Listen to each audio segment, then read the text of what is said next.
5 তারিখ পর্যন্ত যেটা ছিল সেই জায়গাটা ছিল স্যাক্রিফাইসের, যে কে কতটুকু স্যাক্রিফাইস করতে পারে, কে কতটুকু রিস্ক নিয়ে মাঠে নামতে পারে। এই জায়গায় আসলে কেউ কাউকে বাধা দিবে না, আরো চাইবে কি যে তুমিও আসো আমিও আসি, সবাই মিলে রাস্তায় নামে। কিন্তু 5 তারিখের পরে জায়গাটা হয়ে গেছে ক্রেডিট নেয়ার। ওটাই মাথায় রাখা যে হায়াত আসলে যতটুকু আছে আমি ঘরে বসে থাকলেও ততটুকুই আছে। আপনি একটা যৌক্তিক কথা বলবেন, তাও আপনাকে বলবে যে নারীবাদী, হুম শাহবাগী। মানে হুম। আপনাকে ফিল করাবে যে আপনি মনে হয় শাহবাগীদের মতো হয়ে যাচ্ছেন, তাহলে এই কথাটা হুম। বলা যাবে। আপনাকে ডিমোটিভেট করবে এভাবে ওই উচিত কথাটা বলার জন্য। সে তারা চায় আন্দোলন হোক, বিপ্লব হোক, দেশও স্বাধীন হোক, কিন্তু আমার বাচ্চাটা সেভ আচ্ছা, থাকবে এবং বাসায় থাকবে। সেটাই।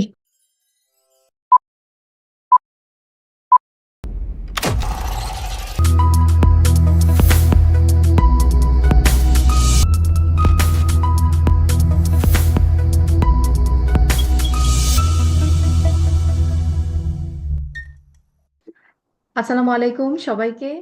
আমাদের ওয়াসাত 101-এর থার্ড এপিসোডে আমরা এসেছি। আজকের এপিসোডটা আমার কাছে, আমি না শুধু, আমার মনে হয় আমাদের ওয়াসাতের কাছে খুবই স্পেশাল। আমরা ওয়াসাতে এ যাবৎকালে যতগুলো প্রোগ্রাম করেছি আমাদের আড্ডায় বা 101 ইন্টারভিউতে, সবগুলোর মধ্যে আজকের এপিসোডটা স্পেশাল। কারণ আজকে আমার সাথে অদিতি আছেন। অদিতি অন্যতম একজন সমন্বয়ক ছিলেন এবং বলা যেতে পারে একদম ফ্রন্টলাইনার সমন্বয়ক ছিলেন জুলাই বিপ্লবে। তো জুলাই বিপ্লবের একদম ফ্রন্ট লাইনে থেকে কাজ করা, আন্দোলনের সাথে ছিলেন এমন একটা মানুষকে আমরা আজকে আনতে পেরেছি। সো আমি সহ ওয়াসাত, আমার মনে হয় আমরা সবাই অনেক খুশি এবং সবাই অনেক লাকি যে আমরা ওনাকে কন্ট্যাক্ট করে আনতে পেরেছি।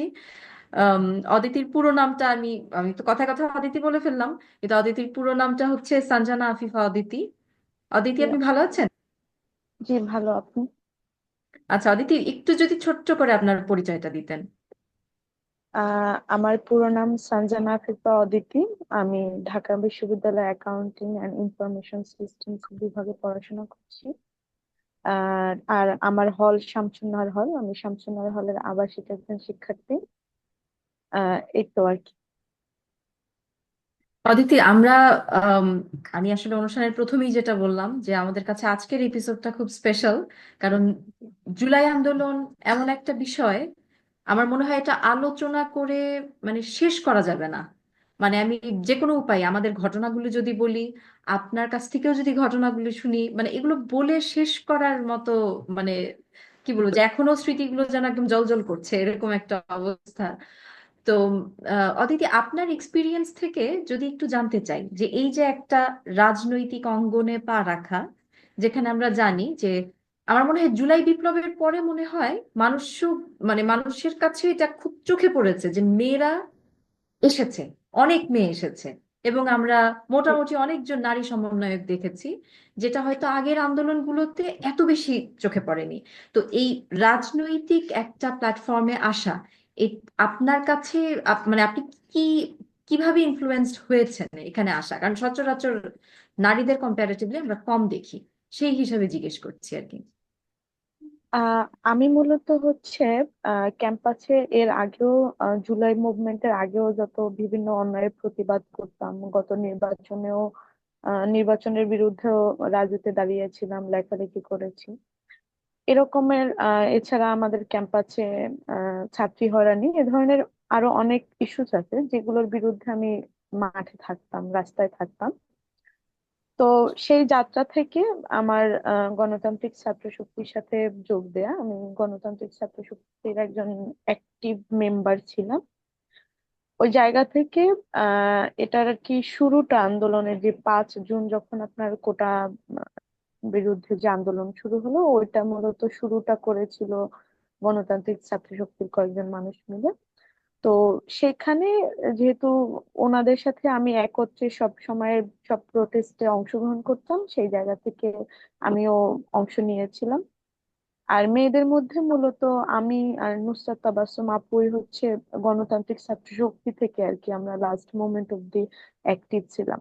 তো সেই জায়গা থেকে কোনো কিছু হলে আমার ডাক পড়তো, ওইভাবেই আমার আসে এখানে আর কি যোগ দেয়া এই আন্দোলনে আর কি। এছাড়া আমি যদি বলি যে আমার মূল একদম রাজনীতিতে কিভাবে যোগ দেয়া, কোন আগ্রহটা থেকে আর কি। আমি মূলত ছোট থেকে ভাবতাম যে মানুষের জন্য কাজ করব। তো এখন মানুষের জন্য কাজ করতে হলে আপনি দুই ওয়েতে করতে পারেন, হয় আপনার অনেক টাকা থাকতে হবে, না হয় আপনি পদাধিকার বলে ওইরকম একটা জায়গায় থাকবেন যেখানে আপনার টাকা না থাকলেও আপনি কাজগুলো করতে পারবেন। তো এই দুইটা জিনিসের মধ্যে আমি আসলে মধ্যবিত্ত বা নিম্ন মধ্যবিত্ত একটি ফ্যামিলি থেকে এসেছি। আমার পরিবারের ওইভাবে অঢেল টাকা নেই যেটা দিয়ে আমি আসলে কাজ করতে পারবো। ওই অপশনটা আমার কাছে যেহেতু ছিল না, লাস্ট অপশন আমার এটা ছিল রাজনীতি। কারণ রাজনীতি করে একটা সুযোগ অন্তত ক্রিয়েট হয় মানুষের জন্য কাজ করার। পরে আপনি করবেন কি করবেন না এটা অবশ্যই তাদের আর কি, তারা করছে কিনা সেটার উপরে, বাট ওই সুযোগটা পাওয়া যায় কাজ করার। সেই জায়গা থেকে আমার তাদের সাথে যুক্ত হওয়া, গণতান্ত্রিক ছাত্র শক্তি যে কয়েকজন মানুষ ছিলেন তারও আগে হচ্ছে আমার নাহিদ ভাই, মাহফুজ ভাই, ওনাদের সাথে যুক্ত হওয়া, আমাদের এরকমের এবং আমার ব্যাচের আরো কিছু বন্ধু বান্ধব ছিল। সবাই মিলে একত্র হওয়া হয়েছিল কারণ সবার একটা চিন্তা ছিল ওই সময় যেটা হচ্ছিল আপনার আওয়ামী লীগের আমলে যেটা হচ্ছিল, এবং এই যে ভোট চুরি, তারপরে বলেন হলের মধ্যে ছাত্রদের উপরে অত্যাচার, এই জিনিসগুলো আমরা আসলে বুঝতে পারছিলাম। এবং এরকমের কয়েকজন মানুষ আমরা একত্রিত হয়েছিলাম যারা চেয়েছিলাম যে এই জায়গাটা পরিবর্তন করব। এটার জন্য হয়তো অনেক লম্বা একটা সময় লাগবে, কিন্তু আস্তে আস্তে আমরা এটার জন্য কাজ করব, ওই ধারণা থেকে একত্রিত হওয়া আর কি। আচ্ছা আচ্ছা। তো আমার এখানে বলতে পারেন যে সাব কোয়েশ্চেন আছে দুইটা। হ্যাঁ, একটা হচ্ছে যে আমি আপনার কথা শুনে যেটা বুঝতে পারছি আপনি অনেক আগে থেকেই ইনভলভ ছিলেন। তো এর আগেও আপনারা অনেক ধরনেরই প্রটেস্ট করেছেন বিগত স্বৈরাচারের নানা হুম। অ্যাক্টিভিটি, তারা যা যা করেছেন সেটার এগেনস্টে অনেক কিছু নিয়ে আপনারা প্রতিবাদ করেছেন। কিন্তু এইবারের প্রতিবাদটা যে একদম এতটা ভয়াবহ হবে, সাকসেসটা আমার মনে হয় 5 তারিখের সকালেও আমরা বুঝি নাই যে এরকম বুঝতে একটা পারছি। ইয়া হবে আর কি, এরকম এরকম একটা শুভ পরিণতি হবে, এটা তো 5 তারিখ সকালেও বুঝিনি। কিন্তু এইটা যে এত ভয়াবহ হবে সেটা কি এবার বুঝেছিলেন, নাকি গতানুগতিক একটা আন্দোলনের মতোই আপনাদের কাছে মনে হয়েছিল? আহ না, শুরুতে তো এটা আসলে বোঝা যায়নি। তবে একটা সময় এসে আমরা বুঝতে পেরেছিলাম যে এই গভর্নমেন্ট বেশি দিন টিকতে পারবে না, কারণ এস্টাবলিশমেন্ট গুলো আস্তে আস্তে ভেঙে যাচ্ছিল। আর যখন এখানে আহ, গুলি চালানো হয়েছিল তখন বোঝা গিয়েছিল যে এটার অনেক দূর গড়াবে, কারণ গুলি চালানোটা আসলে কেউই অ্যাকসেপ্ট করবে না। সেটা থেকে আসলে আন্দোলনটা যেন একদম ফুঁসে উঠলো। আমরা জি। আমাদের সবার যেটা আমরা দেখেছি সেটাই। আহ অদিতি, আপনার কাছে আমি আরেকটা জিনিস জানতে চাচ্ছিলাম যে ওই যে প্রথমে একটা কথা বললাম না যে মেয়েরা সাহস করে আগাবে, স্পেশালি যখন আন্দোলনটা একটা ভয়াবহ রূপ ধারণ করলো। আমরা দেখলাম যে অন্যান্য অনেক জায়গায় কিন্তু দেখেছি যে মেয়েদের উপরে অন্তত হামলাটা হয় না, হয়তো মূলত পুরুষের উপরে হয়। কিন্তু আমরা 15 তারিখে যেটা দেখেছিলাম সেটার চিত্র একদমই ভিন্ন ছিল, মানে মেয়েরাও হামলা থেকে এখান থেকে রেহাই পায়নি। এরপরে নারী হিসাবে এই আন্দোলনের সাথে থাকা, এটাকে কন্টিনিউ করা, এটা আপনার ফ্যামিলি থেকে বা অন্যান্য মানে আত্মীয় স্বজন বা অন্যান্য ফ্রেন্ডস যারা, এদের কাছ থেকে পরবর্তী রেসপন্সটা কেমন পেয়েছিলেন আপনি? উম, আমার হচ্ছে বন্ধু বান্ধবরা সাহস দিত আসলে। আমি ক্যাম্পাসে এসে শুরুতেই বেশ কয়েকটি মুভমেন্টে জড়িয়েছিলাম, যেমন নিরাপদ ক্যাম্পাস চাই আন্দোলন, এরকমের কিছু মুভমেন্ট। তো সেই জায়গা থেকে আমার বন্ধু বান্ধবও হয়ে গেছে যে সবাই মোটামুটি সাহসী আর প্রতিবাদী টাইপের আমার আশেপাশে। তো বন্ধু বান্ধবরা আমাকে সাহস দিয়েছিল এবং তারাও ইনভলভ থাকতো। কিন্তু পরিবার বা আত্মীয় স্বজনের মধ্যে থেকে একটু হচ্ছে পিছুটানি পেতাম। তারা হচ্ছে সব সময় বোঝানোর চেষ্টা করতো যাতে না আসি। আর বিশেষ করে যেহেতু আমরা মেয়েদের হচ্ছে, ছেলেদের হচ্ছে আপনার ধরে নিয়ে গেল, জেল খাটলো, বা মেরে ফেললো, এ পর্যন্ত। বাট মেয়েদের জন্য একটা এক্সট্রা একটা রিস্ক থাকে, আপনাকে ধরে নিয়ে যাবে। তারপরে আমাদের দেশের হচ্ছে আপনার জেলগুলোতে, হাজতগুলোর মধ্যে মেয়েরা কিন্তু সেফ থাকবে না, সেক্সুয়ালি হ্যারেসড হয়। তো সেই ভয়টা পেতো বেশি, বিশেষ করে আমার বড় বোন। এটার জন্য বারবার বুঝাতাম না আসার জন্য। আর আমার বড় বোন হচ্ছে আমার কাছে মাতৃতুল্য, একদম বড় একজন বোন আছে। ও, ওর কথা আমি কখনো ফেলতে পারি না, যার জন্য ও এসে আমাকে হল থেকে জোর করে নিয়ে যেত বাসায়। নিয়ে যাওয়ার পরে আমি আবার হচ্ছে সকালবেলা হচ্ছে ও যখন অফিসে চলে যেত আমি চলে আসতাম আন্দোলনে যোগ দেওয়ার জন্য। তো ওদের পিছুটান ছিল। ওদের ব্যাপারটাও বুঝতাম যে ওরা যেটা বুঝাতো বা ওরা একটা কনসার্ন থাকতো। আবার আমি যেটা বুঝতাম যে আসলে এটা কন্টিনিউ করতে হবে, এখান থেকে সবাই মিলে ঘরে ফিরে গেলে আসলে হয় না।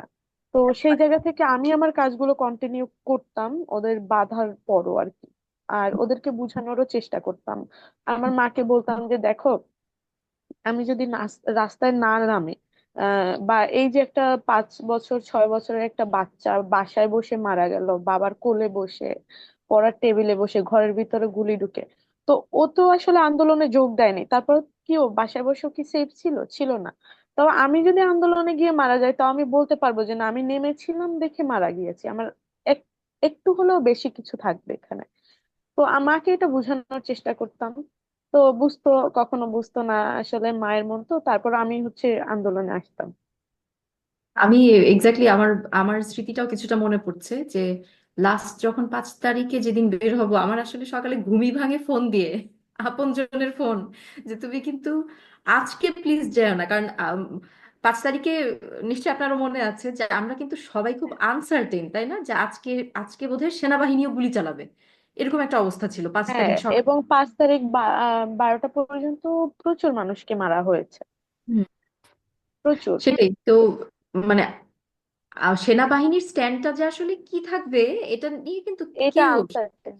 খুবই আনসার্টেন ছিল। মানে 5 তারিখে আজকে অবস্থা ভয়াবহ হবে। তা আমার এই জন্য বলা যে ঘুম ভেঙেছিল আসলে আপনজনের ফোন দিয়ে যে তুমি আজকে যেও না। তো এরকম একটা ইয়ে নিয়ে এবং আমি, আমার মনে আছে আমি 5 তারিখে যখন বাসা থেকে বের হচ্ছি, আমি না ওর বাচ্চাদের দিকে তাকাতে পারি নাই, কারণ আমার কাছে মনে হয়েছে এটা যদি শেষ তাকানো হয়। এই জন্য আর সেদিন আমি তাকাতে পারি নাই। তো এই যে মানে এক্সপিরিয়েন্স গুলি, আমার মনে হয় আপনজনেরা আসলে মায়া ভালোবাসা থেকেই এমনটাই বলে। কিন্তু ওই যে ওটাই মাথায় রাখা যে হায়াত আসলে যতটুকু আছে আমি ঘরে বসে থাকলেও ততটুকুই আছে, এর চেয়ে বেশি তো আর ইয়ে আর নাই।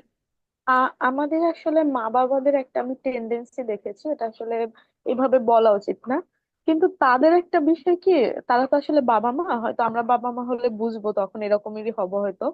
তাদের বিষয়টা হচ্ছে, তারা চায় আন্দোলন হোক, বিপ্লব হোক, দেশও স্বাধীন হোক, কিন্তু আমার বাচ্চাটা সেভে আচ্ছা, থাকবে এবং বাসায় থাকবে। সেটাই।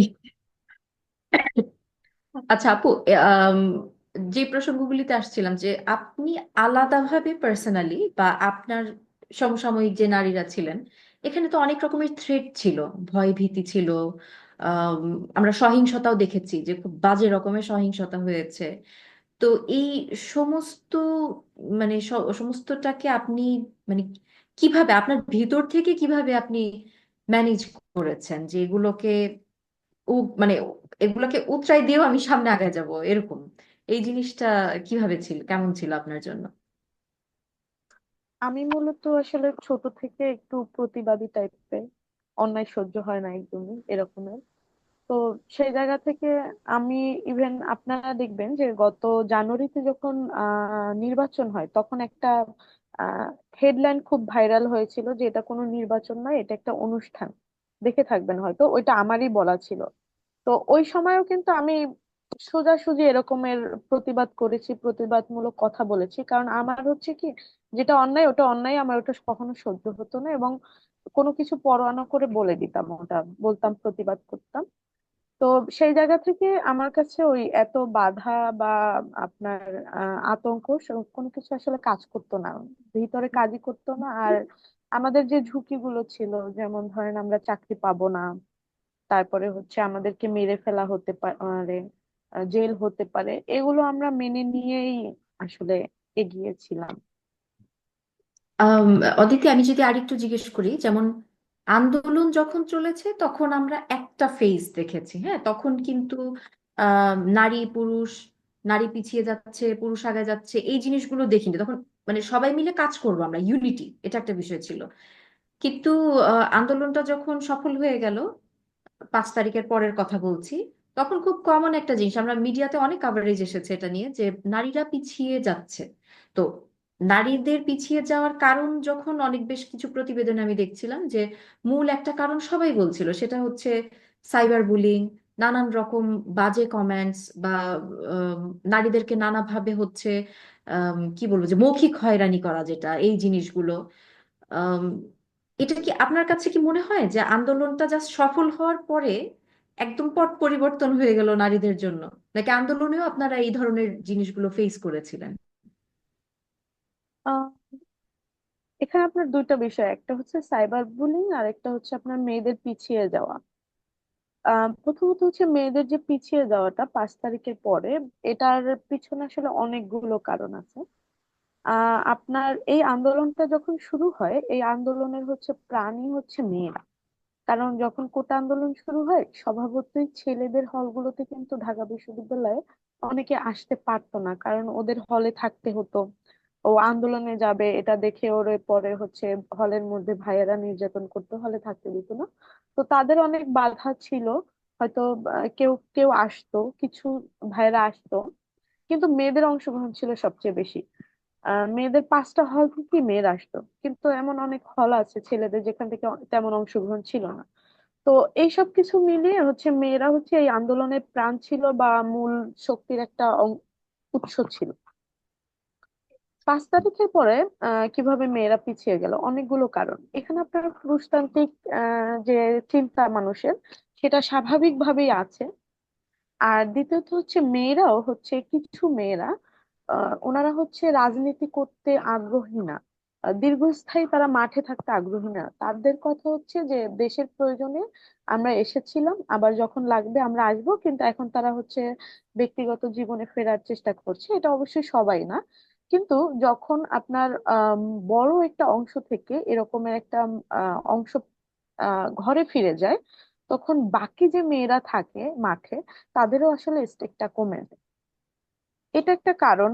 আর একটা কারণ হচ্ছে আপনার মাঠ রাজনীতি 5 তারিখ পর্যন্ত যেটা ছিল, সেই জায়গাটা ছিল স্যাক্রিফাইসের।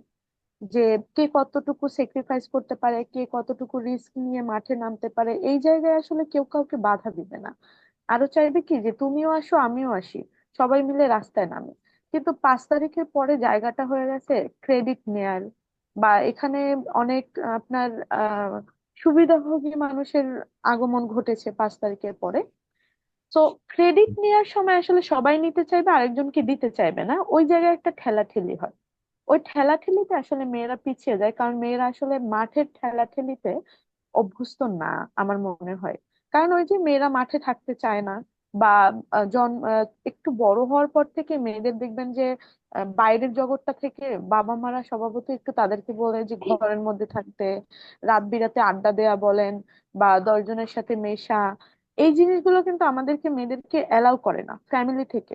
এই যে সামাজিক যে একটা আপনার চিন্তা, এই সামাজিক অবকাঠামোটা মেয়েদেরকে পিছিয়ে দেয় মাঠের ঠেলাঠেলি শিখতে। কারণ একটা মানুষ যখন সে মাঠে থাকে না, ঠেলাঠেলি করে না, সে ওটাতে অভ্যস্ত না, সে ওই ওই আর্টটা সে শিখে না। যার কারণে 5 তারিখের পরে অনেক মেয়ে পিছিয়ে। কেপাবল মেয়ে যে এরকম নেই এমন না, আছে। কিন্তু সেই মেয়েটা যদি হয় একজন দুইজন, ছেলে যদি হয় 5 জন, ওই 5 জনের ভিড়ে ওই 2 জন মেয়ে আরো হারিয়ে যায়। কারণ 5 জনের মধ্যে একজন মেয়ে সে ডিসিশন ফলাতে পারে না, ওই ডিসিশনটা ওদের থেকেই আসে। এইগুলো হচ্ছে কারণ। আর সাইবার বুলিংটা হচ্ছে একটা কারণ, কিন্তু আমার মনে হয় যে কেউ যদি আসলে দৃঢ় চিত্তে থাকে যে না আমার এখানে থাকতেই হবে, আমার এটা করতেই হবে, তাকে আসলে শুধু সাইবার বুলিং আটকে রাখতে পারবে না। এই সাইবার বুলিং আমার ক্ষেত্রেও হয়, নুসরাত তাবাসসুম আপুর পিছনে প্রচুর হয়, আমার সাথে অনেক হয়। কিন্তু এগুলো কখনো আমরা দেখি না, মানে গায়ে মাখি না। এটা হুম। এখনো হচ্ছে, আগেও ছিল, এবং আন্দোলন চলাকালীনও এরকম অনেক হুমকি আমাদেরকে দেয়া হতো, এখনো দেয়া হয়। দেশ ছাড়ার জন্য হুমকি দেয়া হয়, অনেক হুমকি দেয়া হয়। তো সাইবার বুলিংটা আসলে হচ্ছে প্রচুর, এবং এটা নিয়ে আসলে ভাবা উচিত মেয়েদের এই বিষয়টা নিয়ে, কিন্তু আসলে কেউ ভাবছে না গুরুত্ব সহকারে। তবে এটা একটা কারণ মেয়েদের পিছিয়ে যাওয়ার, বা 5 তারিখের পরে মেয়েদের অংশগ্রহণ কমে যাওয়ার পিছনে, কিন্তু এটাই আসলে মূল কারণ না। আচ্ছা, এটা আরেকটু যদি আমি ডিটেইল আলোচনা করতে চাই অদিতি আপনার সাথে, যে এই যে মেয়েদের ইন্টারেস্টের বিষয়টা, হ্যাঁ, একটা হচ্ছে যে পলিটিক্সে ইন্টারেস্ট না থাকা। আচ্ছা, আমি যদি এখন একজন নারী হিসাবে বলি, হ্যাঁ, আমার কাছে, আমার ক্ষেত্রেও কিন্তু বিষয়টা এমনই ছিল যে তখন প্রয়োজন ছিল শিক্ষার্থীদের পাশে দাঁড়ানো, যেহেতু আমি প্রাইভেট ইউনিভার্সিটিতে পড়াই।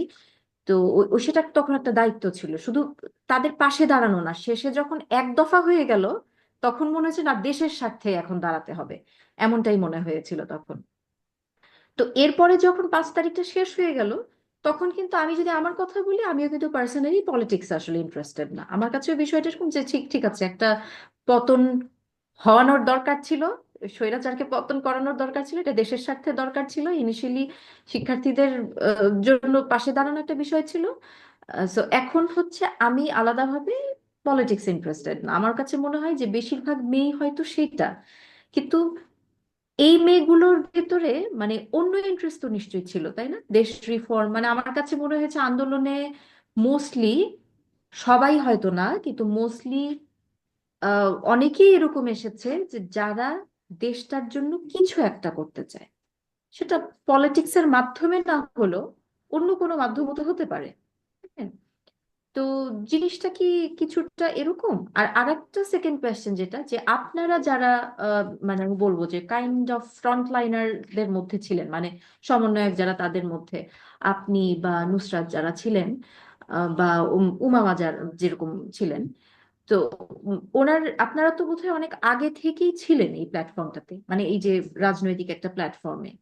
তো সেটা ছাড়া এই আন্দোলনের পরে আরেকটা নতুন কোনো মেয়ে আন্দোলনের পরে হয়তো তার মনে হয়েছে যে না, আমি এখন পলিটিক্সে ইন্টারেস্টেড, আমি এখন থাকবো, এমন মেয়ের সংখ্যাও কি আপনারা, এরকম মেয়ে কি পেয়েছেন আপনারা আপনাদের পাশে? হ্যাঁ, এরকম পেয়েছি। এরকম পেয়েছি এবং আহ তা আমরা হচ্ছে ধরেন ত্রাণ কার্যক্রম হলো বা আহতদের চিকিৎসা নিয়ে, আমি হচ্ছে শুধু মেয়েদের নিয়ে আমি একটা মেডিকেল টিম করেছিলাম। তো সেখানে আমি এমন অনেক আপুকে পেয়েছি যে ওনারা অনেক কাজ করেছে এবং ওনারা যথেষ্ট ম্যাচিওর্ড, অ্যাক্টিভ অ্যান্ড সাংগঠনিক দক্ষতা সম্পন্ন। হয়তো কোনো কারণে তারা আন্দোলনের সাথে যুক্ত ছিলেন না, তেমন দেখা যায়নি, কিন্তু ওনারা বেশ সাংগঠনিক এবং কাজ করছেন।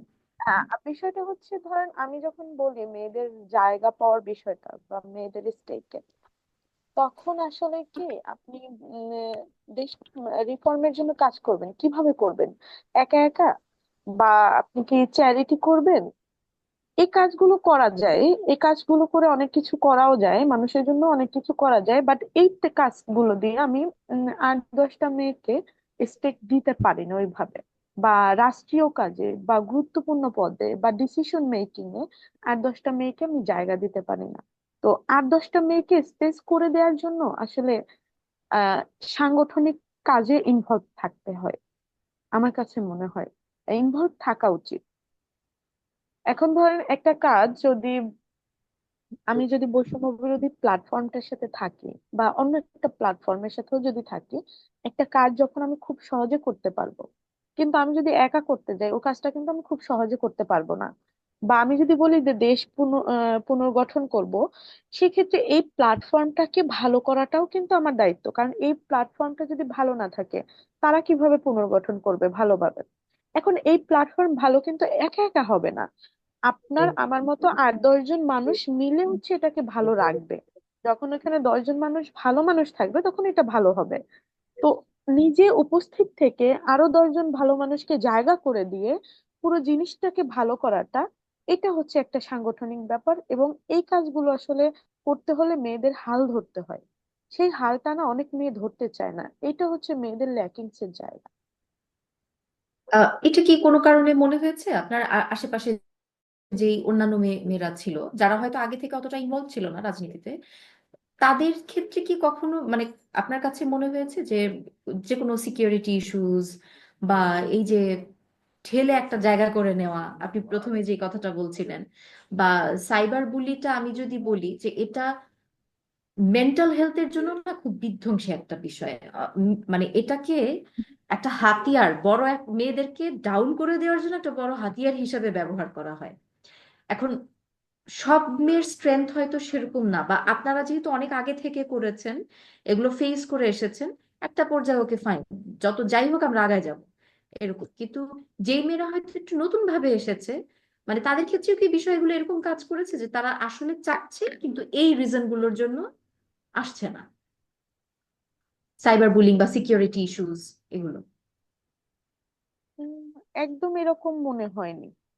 সাইবার আচ্ছা। বুলিং গুলো মূলত আমরা যারা সামনের সারির দিকে আছি আমাদের হুম, সাথে বেশি হয়েছে।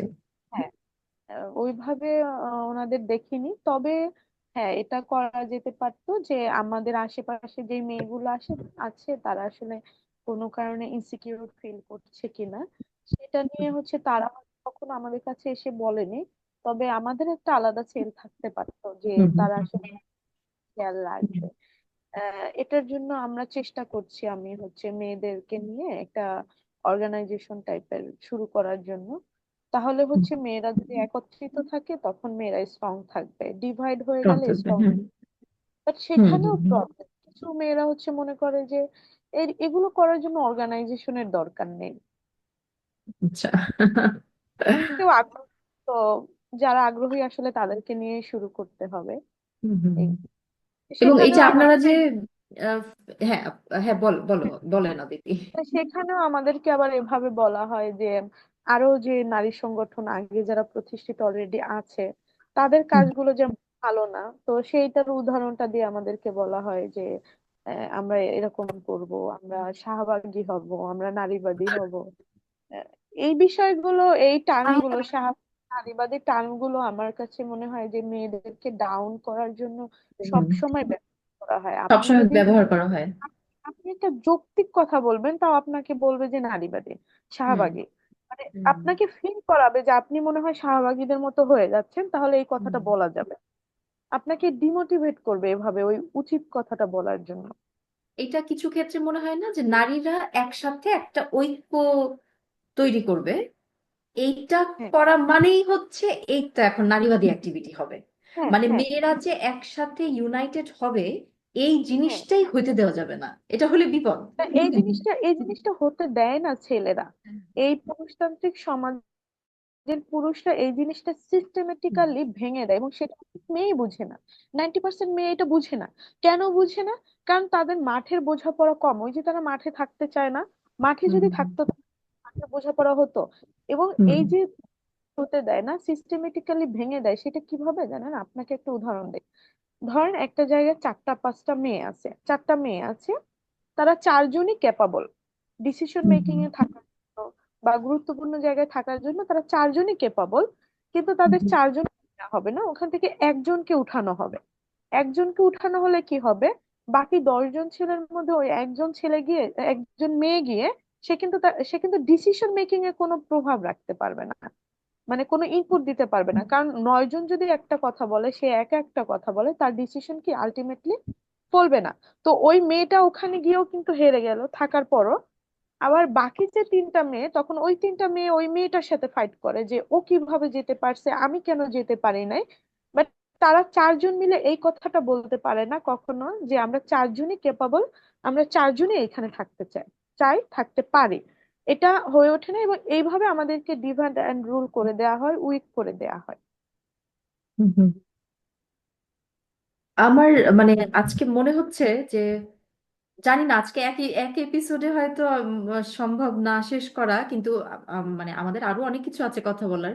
কিন্তু এই যে একটা টপিকে আমরা যেটা শুরু করলাম যে মেয়েদের পিছিয়ে যাওয়া বা এগিয়ে আসতে পারলেও কিভাবে এগিয়ে আসা, কোন জায়গাগুলোতে প্রবলেম, এটাই বোধহয় আলাদা একটা ডিসকাশন হতে পারে আমার কাছে মনে হয়। হ্যাঁ, তো আমরা মানে আমার কাছে পার্সোনালি মনে হয়েছে যে আপনার কাছ থেকে আমি গতানুগতিক যা যা শুনেছি এতদিন মিডিয়া থেকে কি কারণে মেয়েরা পিছিয়ে যাচ্ছে, সেটার বাইরেও ভেতরগত অনেক কথা আমি আজকে আপনার কাছ থেকে জানতে পারলাম। যে স্পেশালি আমার এটা খুব মনে হলো আপনার কথা শুনে যে মেয়েরা ইউনাইটেড হবে, এটাই অনেক থ্রেটনিং সমাজের জন্য। ইউনাইটেড হতে দেওয়া যাবে না, ইউনাইটেড হইলে হচ্ছে এরা একটা কিছু হয়ে যাবে, এটা ভেঙে দেওয়া নিয়ে কি একটা ট্যাগ দিয়ে দিব ফেমিনিজম, ফেমিনিস্ট এরা। এরা হ্যাঁ। নারীবাদী অ্যাক্টিভিটি করবে, সমাজে সমাজ ভেঙে চুরে শেষ করে দিবে, এই ধরনের একটা অ্যাপ্রোচ নিয়ে আগানো আর কি। তো আমি যদি সবকিছু মিলিয়ে বলি যে মেয়েদের মানে বাংলাদেশের পার্সপেক্টিভ, বা আমি মনে করি যে শুধু বাংলাদেশ না, আমাদের বোধহয় সাবকন্টিনেন্টাল পার্সপেক্টিভটাই এরকম, তারপরও বাংলাদেশকে নিয়ে আলাদাভাবে বলি। বাংলাদেশে মেয়েদের এই রাজনীতিতে যে রোল প্লে করা, এটার ভবিষ্যৎ আপনি কেমন দেখেন? তার আগে একটু ক্লারিফাই করে নেই, আমরা যখন মহিলারা রাজনীতিতে ইনভলভ হবে এই কথাটা যখন বলি, সবার আগে অনেকগুলো দুইটা এক্সাম্পল আসে। কেন? এত বছর তো দুই দুই নেত্রী হচ্ছে দেশ চালিয়েছে।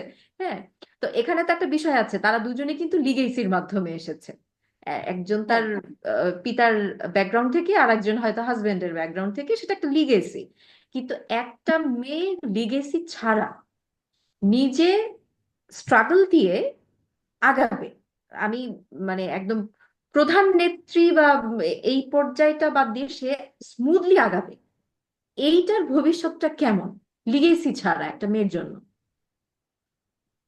আহ দেখেন, বিষয়টা হচ্ছে, একটা হচ্ছে লিগেসি। আমাদের দেশের রাজনীতি কিন্তু এরকম হয়ে গিয়েছে যে আমাদের নেই, ইন্ডিয়ান সাবকন্টিনেন্টেই হচ্ছে আপনার রাজতান্ত্রিক শাসন ক্ষমতা না থাকলে ওই বাবার পরে ছেলে বা বাবার পরে মেয়েই হচ্ছে। এবং এটা আপনি যদি তৃণমূল পর্যায়ে যান, ইউনিয়ন পরিষদ চেয়ারম্যান বলেন বা এমপি, এইসব নির্বাচনেও এমনই।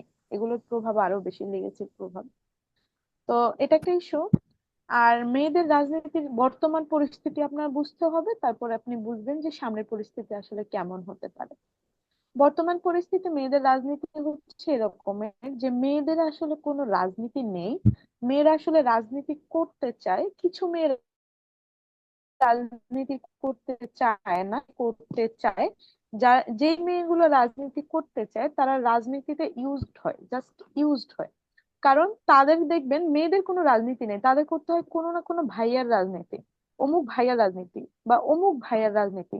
ঠিক কোনো আপুর রাজনীতি নেই বা কোনো মেয়ের রাজনীতি নেই।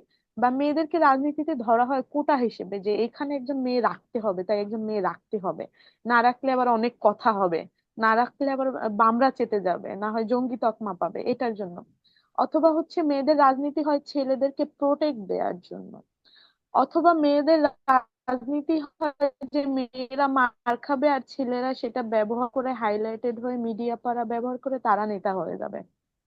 অথবা মেয়েদের রাজনীতি হয় তারা শাড়ি চুড়ি পরে বসে থাকবে, উপস্থাপনা করবে, ক্যামেরার সামনে আসবে। এটাই হচ্ছে মেয়েদের রাজনীতি।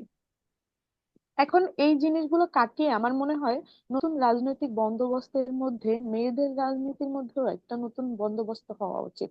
মেয়েদের আসলেই রাজনীতিটা করা উচিত, মেয়েদের নিজেদের জন্য রাজনীতি করা উচিত, তার নিজের জন্য রাজনীতি করা উচিত। এবং আমার মনে হয় এটা একটা বিপ্লব, মেয়েরা রাজনীতিতে আসলেই রাজনীতি করবে এবং রাজনীতি করবে নিজের জন্য। সেটা একটা বিপ্লব, গণ অভ্যুত্থান হয়ে গেছে, কিন্তু সেই বিপ্লবটা এখন আমাদের করতে হবে। সেই বিপ্লবটা করার জন্য না মেয়েদের মাঠে থাকতে হবে, পরিশ্রম করার মন মানসিকতা থাকতে হবে, এবং তাকে অনেক পড়াশোনা করতে হবে, নিজের গুণগত পরিবর্তন আনতে হবে, এবং মাঠে থেকে মাঠের রাজনীতিটা শিখতে হবে। রাজনীতি আসলে কি তাকে এটা আসলে আগে বুঝতে হবে, তারপরে তার রাজনীতি করতে হবে। রাজনীতিতে আসার আগে তার আগে বুঝতে হবে রাজনীতি আসলে কি এবং মাঠের রাজনীতি কেমন হয়। না হলে যদি সে মাঠে আসে না জেনে, জাস্ট আমি রাজনীতি করতে চাই ভেবে ওই আগ্রহ বশত, তারা অন্যের দ্বারা ব্যবহৃত হবে। কাজেই মেয়েদের হচ্ছে দীক্ষা নিতে হবে, রাজনৈতিক দীক্ষা নিতে হবে, এই বই ক্ষেত্রে পড়তে অদিতি, হবে। আপনার আপনার কি মনে হয় যে মেয়েদের ইন্টেলেকচুয়াল ক্যাপাসিটি যতটুকু আছে, এটা সঠিক মূল্যায়ন হয় না? কেন বলছি কথাটা, কারণ আপনি যে যেমনটা বললেন যে মেয়েরা রাজনীতিতে যাও বা আসে, তাদেরকে এক এক প্রকার ইউজ করা হয়, হ্যাঁ, জাস্ট ফ্রন্টে দাঁড় করানো, বা একটা ওই যে একটা সুন্দর কাউকে উপস্থাপনায় দাঁড় করাতে হবে, প্রেজেন্টেবল, এরকম কাউকে দাঁড় করানো, হ্যাঁ, বা ওই যে বললেন যে এটা জাস্ট একটা দায়সার কাজ, যে একটা কোটা রাখতে হবে, নাইলে এটা কেমন দেখায়, হ্যাঁ, এরকম। তো এই সমস্ত ক্ষেত্রে আপনার কি মনে হয় যে যেই মেয়েগুলি এমনিতেও জ্ঞানী, বা যাদের মধ্যে একটা ইন্টেলেকচুয়াল কোয়ালিফিকেশন আছে, এই তাদের এই ইন্টেলেকচুয়াল ক্যাপাসিটিটাও হচ্ছে একনলেজ করা হয় না, স্বীকৃতি দেওয়া হয় না, রাদার তাদেরকে ড্রাইভ করে এই সমস্ত সাবসিডিয়ারি কাজে আর কি ব্যবহার করা হয়? তো আপনার কি, মানে আমি যদি এক কথায় বলি, যে আপনার কি মনে হয় যে রাজনীতির এই ময়দানে মেয়েদের ইন্টেলেকচুয়াল ক্যাপাসিটিটার আসলে সঠিক মূল্যায়ন পায় না মেয়েরা, এমনটাই কি মনে হয়েছে আপনার কাছে? পুরো রাজনীতিতে আসলে ইন্টেলেকচুয়াল ব্যাপারটা প্রাধান্য পায় না। রাজনীতি আসলে মাঠে রাজনীতি অন্যভাবে চলে, আর ইন্টেলেকচুয়াল বিষয় অন্যভাবে চলে। কিন্তু বিষয়টা হওয়া উচিত ছিল যে আসলে ইন্টেলেকচুয়াল ব্যাপারটাকে মাঠে প্রাধান্য দেওয়া উচিত ছিল, কিন্তু সেটা হয়ে ওঠে না। এখন হচ্ছে রাজনীতি আসলে ইন্টেলেক্ট দিয়ে চলে না, রাজনীতি চলে আপনি কতটুকু সাংগঠনিক এন্ড হুম হুম। হচ্ছে আহ, আপনার এঙ্গেজমেন্ট এইসব বিষয় দিয়ে, আপনার ডিসিশন মেকিং, যে আপনার ইনস্ট্যান্ট ডিসিশন মেকিং পাওয়ার, এইসব বিষয়গুলো নিয়ে আমার মনে হয় যে রাজনীতিতে খুব বেশি প্রভাব ফেলে। তবে এখানে বোধহয় যে সাথে থাকা একটা বিষয় আপনি যেটা বারবার বলছিলেন, যে আমি যদি বলি যে একটা নতুন একটা একটা মেয়ে জাস্ট ফার্স্ট টাইম রাজনীতিতে এসেছে, যে বললাম তার হয়তো কোনো লিগেসি নাই, ফ্যামিলিতে ওরকম রাজনৈতিক কোনো আম, চরিত্র নাই, হ্যাঁ, মানে রাজনৈতিক চরিত্র বলতে এটা শুনতে অনেকে হয়তো ইয়া করবে, আমি বলছি যে রাজনৈতিক কোনো পার্সোনালিটি হয়তো আম, পরিবারে নাই, থাকে না অনেক সময় যে পরিবারের কেউই রাজনীতিতে ছিল না কিন্তু একজন এসেছে আর কি, চরিত্র কথাটা আবার অনেকে ভুল ট্যাগ করতে পারে, এই জন্য আমি কথাটা একটু ক্লিয়ারিফাই করলাম আর কি। তো সেই অর্থে সেই মেয়েটাকে তো নিশ্চয়ই ধীরে ধীরে শিখতে হবে, তাই না? তো এই যে মেয়েটাকে ধীরে ধীরে শিখতে হবে, এই স্পেসটা কি সে পায়? একদম নতুন একটা মেয়ে যদি আসে এই জায়গাটা, সে ধীরে ধীরে শিখে নিবে এমন? হ্যাঁ, ধীরে ধীরে শিখে নিবে, তখন তার এই স্পেসটা পায়। তবে তখন হচ্ছে আপনার ওই আহ, ওই গতিটা আপনার অনেক ধীর গতি সম্পন্ন হয়। এবং তার হচ্ছে স্ট্যাবল হতে, তার বেসমেন্টটা গড়তেও তার বেশি টাইম লাগে, যেহেতু সে ধীরে ধীরে শিখে। হুম। ইন দ্য হচ্ছে খুব দ্রুত অন্য কেউ, তার সমসাময়িক অন্য কেউ এগিয়ে যায়, কারণ তার যেহেতু সময়টা বেশি লাগে। আর এই তো আর কি। মানে আমি ধরে নিচ্ছি মেয়েটার অনেক আগ্রহ আছে, সে আসলে হ্যাঁ, শিখতে চায়, কিন্তু তাকে কি সেই স্পেসটা দেওয়া হয় সব সময়? আসে না। তারা হচ্ছে ওই যখন এসে মাঠে ঠেলাঠেলি দেখে, আর একটা সময় যখন ঠেলাঠেলি দেখে তার এটা ভালো লাগে না।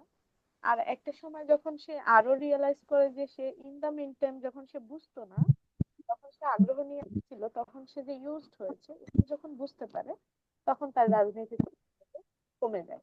এবং আগ্রহটা। এই যে ওই ধারণাটা ক্রিয়েট হয় যে আই হেট পলিটিক্স, এন্ড একটা মানে যখন নিজে হেট করা শুরু করে, সে আরো 10 জনকে এটা বোঝায় যে রাজনীতি আসলে খুব একটা ভালো জিনিস না। ভালো, ভালো জিনিস না, বা মেয়েদের জন্য ভালো জায়গা না, এমন একটা ভাইব চলে আসে আর কি।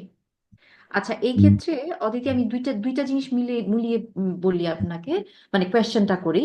সেটা হচ্ছে যে একটা তো ছিল সিকিউরিটি ইস্যুস, তারপর হচ্ছে এই যে সাইবার বুলিং এর বিষয়, যেটা আমরা আগে অনেকক্ষণ আলোচনা করেছি, এবং এই যে জায়গা করে দেওয়ার বিষয়টা, বা তার জন্য একটা সুন্দর পথ তৈরি করে দেওয়া, এই ক্ষেত্রে পুরুষ কতটা অগ্রগামী, আলাদাভাবে পুরুষ কতটা অগ্রগামী, ইনক্লুডিং দি সিকিউরিটি ইস্যুস?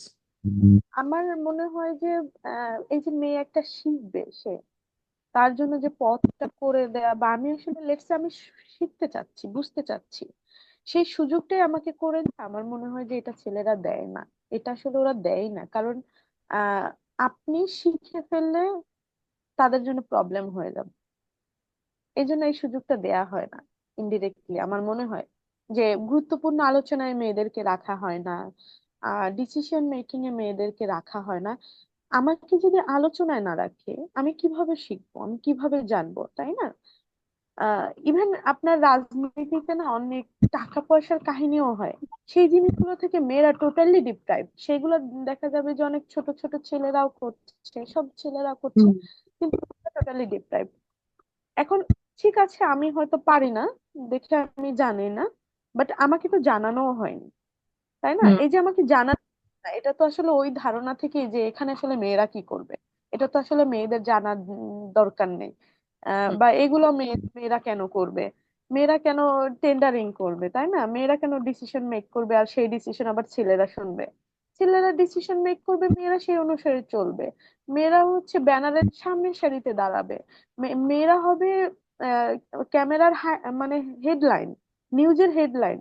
আর মেয়েরা হবে মাইর খাবে, এবং সেটার একটা ছবিটা খুব হেডলাইন হবে, এবং তখন একটা একটা কি বলবো, রক্ত রাজনীতি হবে যে মেয়েদের গায়ে হাত তোলা হয়েছে। এটা নিয়ে মানে মেয়েরা মার খাবে, এটা নিয়ে রাজনীতি হবে, কিন্তু মেয়েরা রাজনীতি করতে পারবে না। এটা হচ্ছে এরকম ভাবে avoid করা। এখানে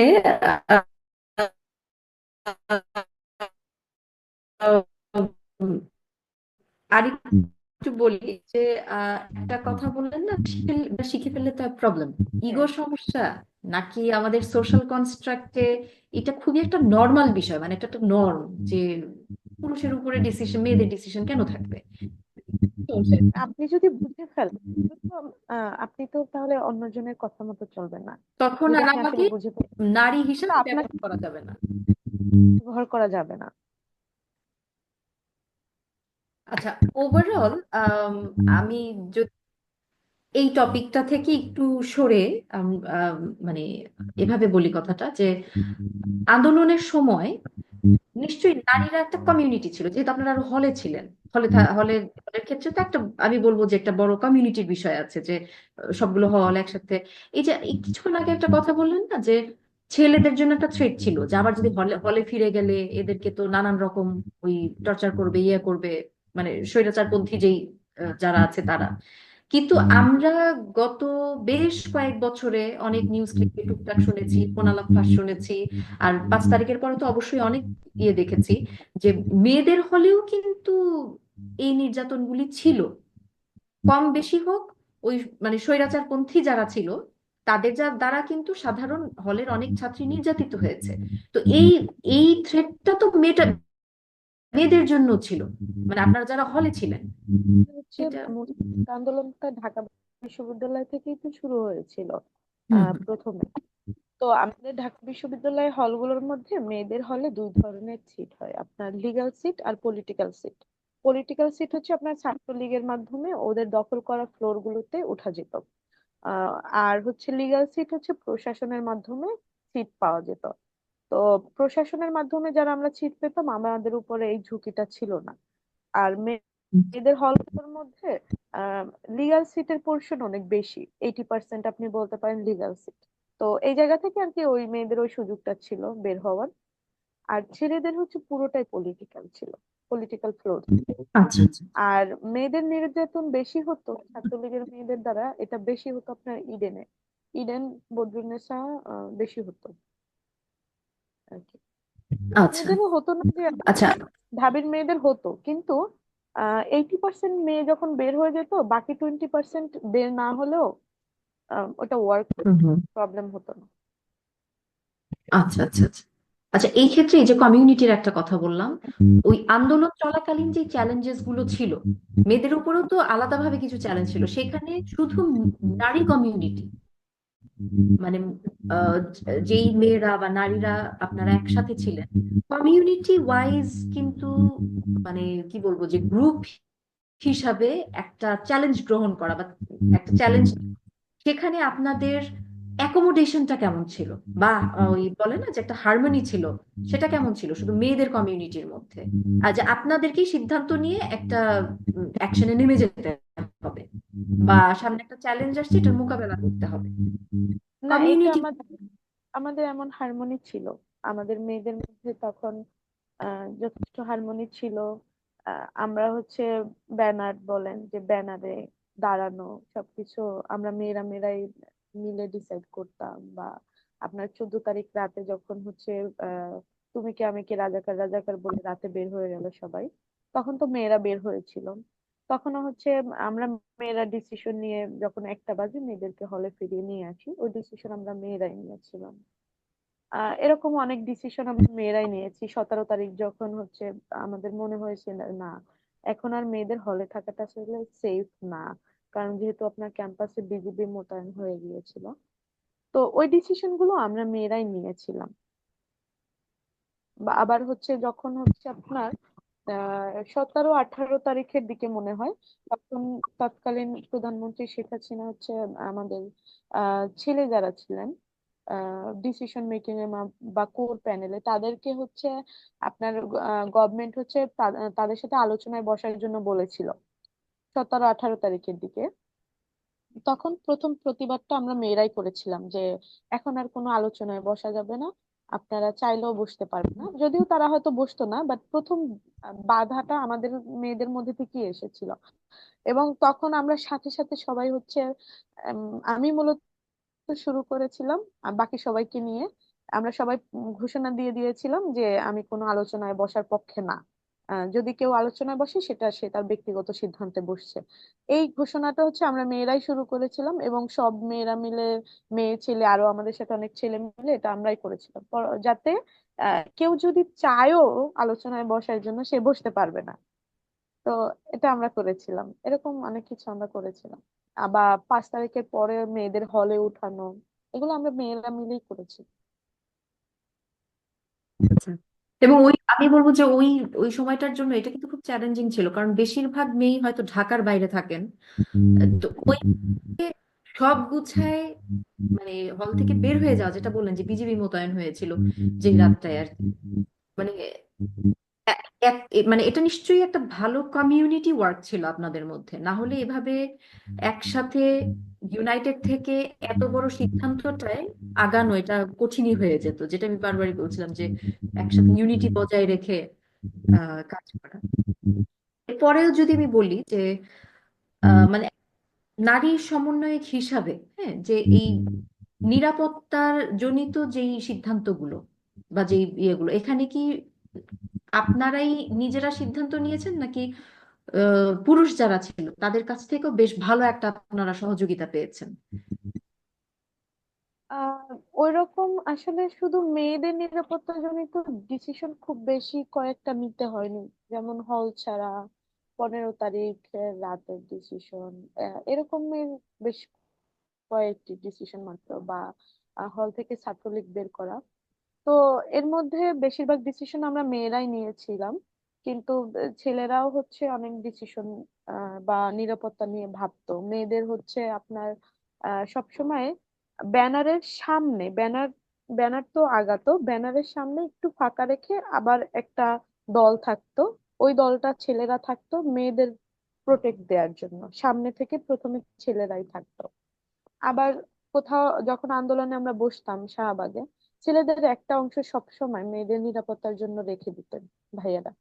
তারপরে অন্যান্য জায়গায় যেত, যেমন ফার্ম গেট বলেন বা সায়েন্স ল্যাব, এইসব জায়গাগুলোতে ছেলেরা ভাগ হয়ে যেত, কিন্তু একটা অংশ শাহবাগে সবসময় রাখা হতো মেয়েদের নিরাপত্তা দেওয়ার জন্য। মেয়েদেরকে নিয়ে কখন কি হয় বলা যায় না। এটা কিন্তু আমিও দেখেছি যখন আন্দোলনে ছিলাম, তখন দেখতাম যে মানে ছেলে যেই শিক্ষার্থীরা তারা একটা বলয় ক্রিয়েট করতো, যে শরতের বলয় হতো, মাঝ মেয়েরা বসে স্লোগান দিত। হ্যাঁ। মূলত এই যে গোল হয়ে বসে এবং শিক্ষার্থী আছে দুজন মিলে হয়তো আহ একই তালে স্লোগান দিচ্ছে বা স্লোগানটাকে লিড করছে। এতে এটা চারোদিকে মানে বলয়টা রেখে মাঝখানে মেয়েদেরকে বসানো হয়েছে। এই জিনিসগুলো আমিও দেখেছি আন্দোলনের সময়। অদিতি, আমি যদি আরেকটু আপনাকে প্রশ্ন করি, এই যে আমরা প্রতিনিয়ত শুনতে থাকি না যে মেয়েরা আন্দোলনের পরে দৃশ্যপট পট থেকে কোথায় হারিয়ে গেল, এটা নিয়ে যদিও আপনার সাথে আমার বেশ খানিকটা কথা হয়েছে আমাদের প্রোগ্রামের প্রথম দিকে, কিন্তু এই মেয়েগুলির সাথে যোগাযোগ রাখা, যোগাযোগ করা, হতে পারে তার হয়তো পলিটিক্সে ইন্টারেস্ট নাই, কিন্তু তার হয়তো হতে পারে না যে তার তার যে একাডেমিক ব্যাকগ্রাউন্ড সেই ওয়াইজ তার হয়তো আরো কিছু কাজ করার ইচ্ছা আছে, অন্যান্য ইচ্ছা আছে। মানে আমি যদি as a whole social work ধরি, তাহলে তো অনেক রকমের কাজ আছে, তাই না? মানে আম, আমি যদি এখন বলি যে আম, মানে শিক্ষা নিয়ে কাজ করা, নারীদের শিক্ষা বা পথ শিশুদের শিক্ষা, বা আমি যদি বলি ক্লাইমেট চেঞ্জ নিয়ে কাজ করা, মানে আমি এগুলো এক্সাম্পল দিচ্ছি, এরকম তো নানা রকমের কাজ আছে। তো সেই মেয়েগুলোর সাথে আবার যোগাযোগ রেখে আবার একসাথে ইউনাইটেড হওয়া, আম, এই বিষয়টা কি এসেছে? মানে আমি যেটা বোঝাতে চাচ্ছি যে রাজনীতি ছাড়াও আরো যে অন্যান্য ইন্টারেস্টের মেয়েরা আছে, তাদের সবাইকে একসাথে রেখে যোগাযোগ করে বা প্রতিনিয়ত একটা সিটিং দেওয়া হচ্ছে হয়তো রেগুলার বেসিসে, এভাবে কি কোনো অ্যাক্টিভিটি কাজ করা হচ্ছে, আগানো হচ্ছে? করা হয়নি। করা হয়নি, তবে আমরা ছেলেদের দিক থেকে আসলে স্পেশালি মেয়েদেরকে কানেক্টেড রাখার জন্য কোনো ওরকমের কোনো প্রস্তাব বা কোনো পদক্ষেপ পাইনি। তবে আমরা মেয়েরা ভাবছি ভাবছি এটা নিয়ে। এতদিনে হয়ে ওঠেনি, তবে আমরা চেষ্টা করব, আগাবো। আর ছেলেদের দিক থেকে বা ছেলে মেয়ে মিলিয়ে যেটা হয়েছে বলেন যে বিভিন্ন সেক্টরে কাজের জন্য বা চ্যারিটি টাইপ বা সোশ্যাল ওয়ার্ক টাইপের কাজ করার জন্য প্ল্যাটফর্ম করতে হবে। প্ল্যাটফর্ম করে তো কাজগুলো আগাতে হবে। তো আমরা এরকমের একাডেমিক কিছু প্ল্যাটফর্মের কথা ভেবেছি আমাদের ক্যাম্পাসে, ওগুলো শুরু করছি। আচ্ছা, আমি আরেকটু যদি বলি, অদিতি, সেটা হচ্ছে যে এই যে আহ, নারীদের অনেক অনেক পার্টিসিপেশন, আমরা মাঝে মাঝে এরকমও ছবি দেখতাম বা পেয়েছি যে একদম হয়তো জাস্ট দুটো চোখ বের করা, অল ওভার একদম হাত মোজা পা মোজা পরা যে মেয়েরা, এরাও নেমে এসেছে এবার। ইউজুয়ালি আমরা যেটা বুঝি যে এই ধরনের মেয়েরা হয়তো খুব প্রয়োজন ছাড়া বের হয় না, মানে সো কল প্রয়োজন ছাড়া বের হয় না, আমি এভাবেই বলছি কথাটা। মানে যেভাবে প্রিচ করা হয় একটা গ্রুপ যেভাবে মানে মেয়েদেরকে চিন্তা করে, তো সেখানে আমরা যখন দেখলাম যে নানান ধরনের মেয়ে, সব দিক থেকে অনেক মেয়ের পার্টিসিপেশন, আপনার কি মনে হয় যেটা কোনোভাবে আমাদের গতানুগতিক যে সামাজিক চিন্তাধারা, এটা এবার এই আন্দোলনের পর একটা বড় চেঞ্জ এনেছে নারীদের প্রতি? আহ চিন্তাধারায় আসলে চেঞ্জ আসেনি, তবে আসা উচিত। তবে এই যে আসলে এটা নিয়ে একটু ভাবা উচিত, না ভাবলে আসলে আপনার চিন্তাধারা কিভাবে পরিবর্তন আসবে। তবে এটা এটা একটা আপনার আমরা দেখতে পারি নতুন জিনিস যেটা হয়েছে, সবার অংশগ্রহণ। এ- কিন্তু চিন্তাটা আসলে মানুষের করতে হবে। এটা আসলে ওই যে বললাম, চিন্তার পরিবর্তনটা না একটা বিপ্লব। আমরা হচ্ছে গণ অভ্যুত্থানটা দেখেছি, কিন্তু ওই বিপ্লবটা এখন হতে হবে। মানে মেয়েদের এখন পর্যন্ত হয়েছে কি যে মেয়েদের জন্য মেয়েরা কাজ করবে মানে নারীবাদী। আর নারীবাদী মানেই হবে সে হচ্ছে স্লিভলেস ব্লাউজ পরবে, একটা টিপ পরবে, না হয় সে সিগারেট টানবে। এই চিন্তায় আসলে পরিবর্তন আসা উচিত। ওই যে একটা বললেন হিজাব পরা মেয়ে, বোরকা পরা মেয়ে, সেও আসলে নারীবাদী হতে পারে, সেও আসলে নারীর অধিকার চাইতে পারে। এই চিন্তায় পরিবর্তন আসা উচিত। এবং আমার মনে হয় এটার জন্য মেয়েদেরই কাজ করতে হবে। এমন মেয়ে আমরা যারা আছি তাদের আমাদের আসলে একত্রিত হতে হবে। না হলে ওই যে মেয়েদের অধিকার চাচ্ছি নামে একটা স্লিভলেস ব্লাউজ পরা জিনিসগুলোই বারবার প্রমোটেড হতে থাকবে। আর যখন আর কোনো মেয়ে আবার মেয়েদের অধিকার নিয়ে কথা বলতে যাবে, তখন তাকে ওই আহ নারীবাদী ওই শাহবাগী তকমাটা বারবার দেয়া হবে। তাই ওই শাহবাগী তকমার বাইরে গিয়ে আসলে নারী অধিকার চাওয়ার একটা চিন্তা আমাদের করতে হবে এবং আমাদের একত্রিত হতে হবে। এবং আমার আসলে এই টপিকটা নিয়ে মনে হচ্ছে যে আরো আরেকটু যদি কথা বলতে পারতাম যে আহ, এই যে মেয়েরা ইউনাইটেড হবে, হ্যাঁ, যে বললেন না যেটা একটা থ্রেট, তো আপনার কাছে কি মনে হয় যে এটা একটা মানে গ্রুপ অফ মেইলস তাদের কাছে থ্রেট, নাকি ওভারঅল ইন জেনারেল ছেলেরা এটাকে একটা থ্রেট মনে করে? আপনার কাছে কি মনে হয়?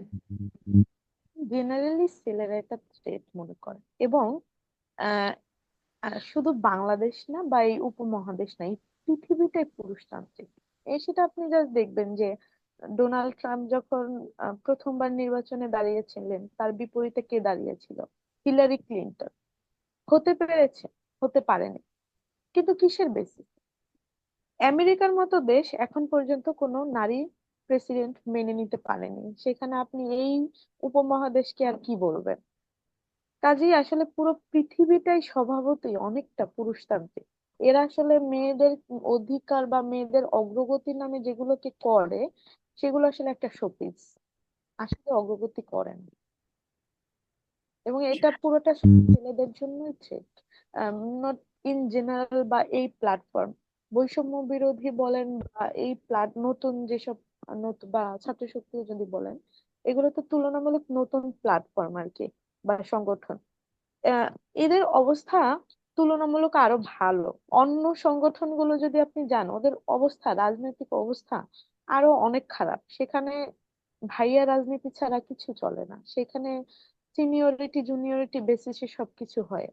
মাইম্যান রাজনীতি চলে। মানে আপনি এগুলো যদি রিয়েলাইজ করেন, দেখবেন যে এগুলো আরো মানে খুবই খারাপ অবস্থায় আছে। এখন আমার মনে হয় যে এগুলো চেঞ্জ হওয়া উচিত। আমরাও আশা করি ইনশাল্লাহ যে এই জিনিসগুলো হবে। একদম শেষ পর্যায়ে যদি বলি, অদিতি, আপনার কোনো ইমোশনাল স্মৃতি কি আছে জুলাই বিপ্লব, যেটা ভাবলে আপনার এখনো এখনই emotional হয়ে যান, একটা মোমেন্ট বা আরো কয়েকটা মোমেন্ট? এরকম তো অনেক আছে। আহ ভালো লাগারও আছে, খারাপ লাগারও আছে।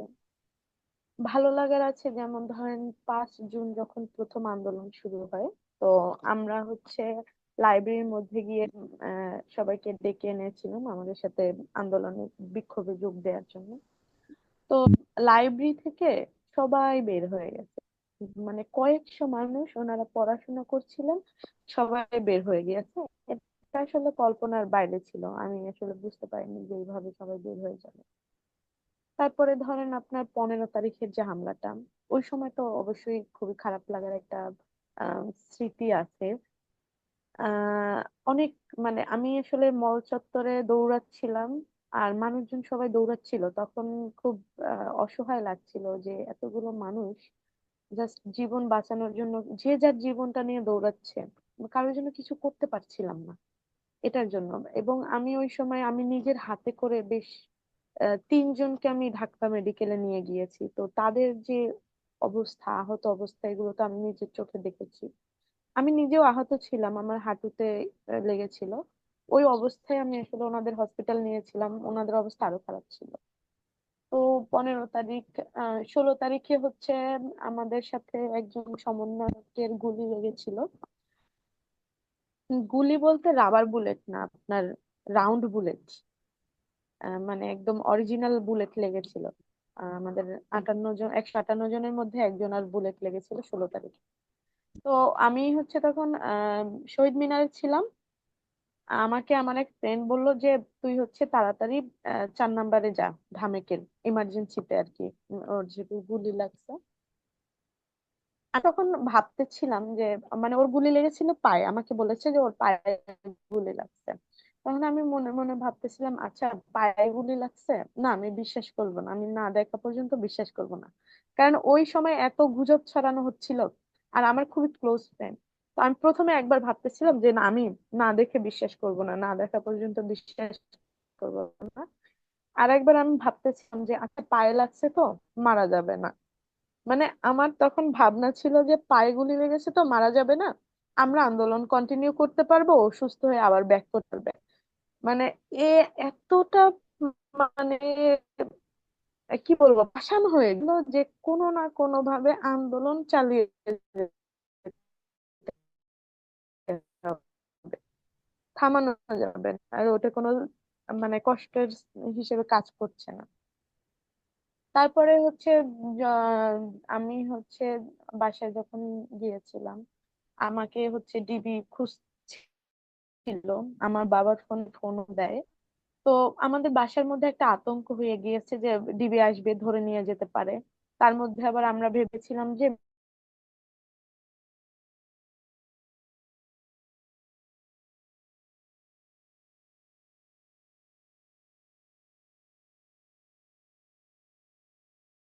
ভাগ্নে ছিল ছোট ছোট, ওদের মধ্যে পর্যন্ত আতঙ্ক ছড়িয়ে গিয়েছিল। ওরা হচ্ছে একজন 6 বছর, একজন 8 বছর।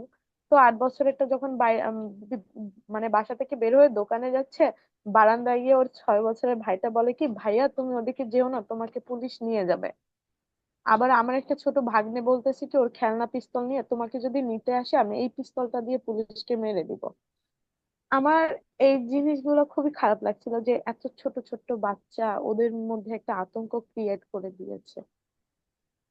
এরকম আসলে অনেক ঘটনাই আছে। 5 তারিখেও যখন সকাল পর্যন্ত এত মানুষ মারা হচ্ছিল, ওদের জন্য খুব অসহায় লাগছিল যে আহ মানে মনে হয় ব্যর্থ হয়ে যাচ্ছে। কারণ তখন আমাদেরকে বারবার হচ্ছে অনেকে আতঙ্ক ছড়াতো যে শেখ হাসিনা হচ্ছে এমন মানুষ যে উনি হচ্ছে লাখ লাখ মানুষ মেরে হলেও ক্ষমতায় থাকবে। তো 5 তারিখে মনে হচ্ছিল কি আসলে কি এমন এমন করবে, এত মানুষগুলো মারছে, এইভাবে মানুষ মারছে, এরকম আসলে অনেক ঘটনাই আছে। মানে আমারও তারপরে মনে পড়ছে। হুম হুম, আপনি বললেন আদি। আমাদের যখন ওই সময় আপনার নেট শাটডাউন ছিল, হুম হুম। আমাদের সাথে যখন গুলি লাগছিল ভাইদের, তখন মানে আমি জানতেও পারছি না যে ও আসলে কোথায় আছে, কারণ নেটওয়ার্ক নেই, ফোনও নেই, অনলাইনও নেই। বাট ও গুলি খেয়ে কোথাও না কোথাও পড়ে আছে, আমি জানতেও পারছি না যে ওকে আদৌ হসপিটালে নেওয়া হচ্ছে কিনা, আমি কিছুই করতে পারছি না। এই জিনিসগুলো অনেক হতাশাজনক ছিল, যখন একটা বিপদ হবে কিন্তু আপনি কিছু করতে পারছেন, তখন আপনার খারাপ লাগবে না অতটা, কিন্তু যখন আপনি কিছু করতেও পারছেন না দেখে তখন আরো বেশি খারাপ লাগে আর কি। আমারও মনে পড়ছে যে 5 তারিখ, 5 তারিখ যেহেতু সবচেয়ে আনসার্টেন, তো আমার উম, বড় মেয়ের ফ্রেন্ড, মানে আমার বড় মেয়ের বয়স কত, 11.5 এরকম একটা বয়স। তো ওর ফ্রেন্ড ওকে মেসেজ দিচ্ছে, আজকে কিন্তু আন্টি যেন কোনোভাবেই না যায়, যেভাবেই হোক আন্টিকে আজকে আটকা, আজকে আন্টিকে বের হইতে দেওয়া যাবে না। তো এই যে বাচ্চাদের মনে যে একটা আতঙ্ক, মানে বাচ্চারা আতঙ্কিত। টিভিতে, ফেসবুকে আমরা যেই জিনিসগুলো পাচ্ছিলাম টিভিতে তো পাচ্ছিলাম না ওভাবে, কিন্তু অন্যভাবে যেটা আমরা ফেসবুকে দেখছিলাম, কানে শুনছিলাম যে ঘটনাগুলো, সেগুলোই আর কি। এবং এই যে 12টা পর্যন্ত, 5 তারিখ 12টা পর্যন্ত এই গোলাগুলি এগুলো চলেছে। কারণ আমরা যখন আমাদের স্টুডেন্টদেরকে নিয়ে আমরা মোটামুটি প্রিপেয়ার্ড হয়েছি যে আমরা আগাবো, তো তখন যেটা হলো মানে সেদিন মোটামুটি 3বার হামলার শিকার হয়েছে আমাদের স্টুডেন্টরাও। মানে আমাদের ওই নর্থ সাউথ আইইবি দুইটা দুটা তো পাশাপাশি, তো এই দুই ইউনিভার্সিটি একসাথে হয়ে তারপরে হচ্ছে একটা পয়েন্টে হয়তো পরে ওই পাশ থেকে হয়তো আর অন্য ইউনিভার্সিটি গুলো আসতো। তো সেই দিনটাই মনে আছে যে 3বার, এবং এক একবার যে প্রথমবার হামলা হলো কোন রকম একটা ফার্স্ট এইড নিয়ে আবার প্রিপারেশন নিচ্ছে যাবে, আমি বললাম যে তোমরা আবার যাবা, বলে হ্যাঁ মিস যাবো। এটা আমরা না করলে হবে না। আমার সাথেও হয়েছে। 5 তারিখে যখন হামলা হয়েছিল, আমার হাঁটুতে ইট মেরেছিল। আহ, তো রক্ত পড়েছে, আমি ততক্ষণ কোনো ফিল করিনি। তো কিছুক্ষণ পরে আমি হসপিটালে অন্যদেরকে নিয়ে হসপিটালে গিয়েছিলাম, যাদের মাথা ফেটেছিল, অনেক আহত হয়েছিল। পা এখন আর হচ্ছে নাড়াতে পারছি না, কারণ ব্যথা শুরু হয়ে গিয়েছে। ওদিকে হচ্ছে নাহিদ ভাই এসে বলতেছিল যে আবার মিছিল নামাবো আজকে, আজকে যদি মিছিল আরেকবার না নামাতে পারি আজকে সবকিছু এখানে শেষ হয়ে যাবে। তখন আমি হচ্ছে ঔষধ টৌষধ খেয়ে ইনজেকশন নিয়ে প্রিপেয়ার্ড হচ্ছিলাম আমার কাছে, মানে নেক্সট মিছিলটা নামানোর জন্য। আমার কাছে মনে হচ্ছিল যে মেয়েদের মধ্যে আমি একটু মোটামুটি যা হচ্ছে ঠিক আছি, তো আবার অর্গানাইজড করে মিছিল নামাতে হবে। মানে ওই সময়ের স্পিরিটটাই আসলে খুব ডিফারেন্ট ছিল। অদিতি, অনেক ভালো লাগলো আপনার সাথে কথা বলে, অনেক কিছু জানতে পারলাম। ইনফ্যাক্ট হয় না যে শেয়ার করা একটা বিষয়, হ্যাঁ, আপনিও কিছু শেয়ার করলেন, সেই ফাঁকে আমিও আমার ওই সময়ের কিছু অল্প কিছু স্মৃতি শেয়ার করতে পারলাম। তো সব মিলিয়ে খুব ভালো লাগলো আপনার সাথে আজকের কনভারসেশনটা। আশা করি প্রোগ্রাম পার হয়ে গেলেও ইনশাল্লাহ আমাদের যোগাযোগ হবে, কথা হবে আশা করি। তো আপনি ভালো থাকবেন। আমরা আজকে আমাদের প্রোগ্রামটা এখানেই শেষ করছি। অদিতি, আপনি শেষ যদি কিছু বলতে চান। জি, আপনাকে অনেক ধন্যবাদ। আপনাকে বিশেষভাবে ধন্যবাদ একজন নারী যোদ্ধা হিসেবে, আর বিশেষভাবে ধন্যবাদ একজন শিক্ষক হয়ে আমাদের পাশে আসার জন্য। আপনাদের মতো অনেক শিক্ষকরা আমাদের ওই সময় আমাদের পাশে, আমাদের সাথে এসে রাস্তায় নেমেছিলেন। আপনারা আসলে যারা শিক্ষক, আপনারা এটা ফিল করেন কিনা জানি না, যখন একজন শিক্ষক আমাদের সাথে যোগ দেয় বা জাস্ট একটা বক্তব্য দিয়ে, তার একটা কথা দিয়ে আমাদেরকে সমর্থন করে, আমরা যারা শিক্ষার্থী, ওই বিষয়টা তখন আমাদের জন্য অনেক অনেক বেশি অনুপ্রেরণার কাজ করে। এইটা আমরা এই আন্দোলনে অন্য ইউনিভার্সিটিতে পেলেও আমরা ঢাকা বিশ্ববিদ্যালয়ে যারা ছিলাম, এই ল্যাকিংসটা আমরা খুব ফিল করেছি, টিচারদের ওরকম সমর্থন পাইনি, তারপরেও শেষ সময় পেয়েছি। তো সেই জায়গা থেকে আপনাকে একজন শিক্ষক হিসেবে অনেক ধন্যবাদ আমাদের সাথে থাকার জন্য। আমার সত্যি কথা, আমি যখন শিক্ষার্থীদের স্ট্রাগল গুলি দেখতাম, বা এই যে সমন্বয়কদের ধরে নিয়ে গেল, আম, বা অন্য যে স্ট্রাগল গুলি আমি দেখতাম যে একদম ফ্রন্টে যে দাঁড়িয়েছে, তখন আমার কাছে মনে হতো যে আমি কিছু করতে পারিনি। এবং ওই 5 তারিখে যখন আমি আমার ইউনিভার্সিটি প্লাস অন্য ইউনিভার্সিটির ওদেরকেও দেখছিলাম, আমি বললাম যে তোমাদের অনেক সাহস, আমার সত্যি এত সাহস নাই, তোমাদের দেখে আমি সাহসী হওয়া শিখছি, তোমরা অনেক সাহসী। মানে আমরা সত্যি কথা সাহস পেয়েছি, তখন মনে হয়েছে যে না, আরো সামনে যেতে হবে, এমনটা মনে হয়েছে। অদিতি, আপনি ভালো থাকবেন, আমাদের ইনশাল্লাহ আরো কথা হবে আশা করি। আজকের মতো আমরা প্রোগ্রামটা এখানেই শেষ করছি।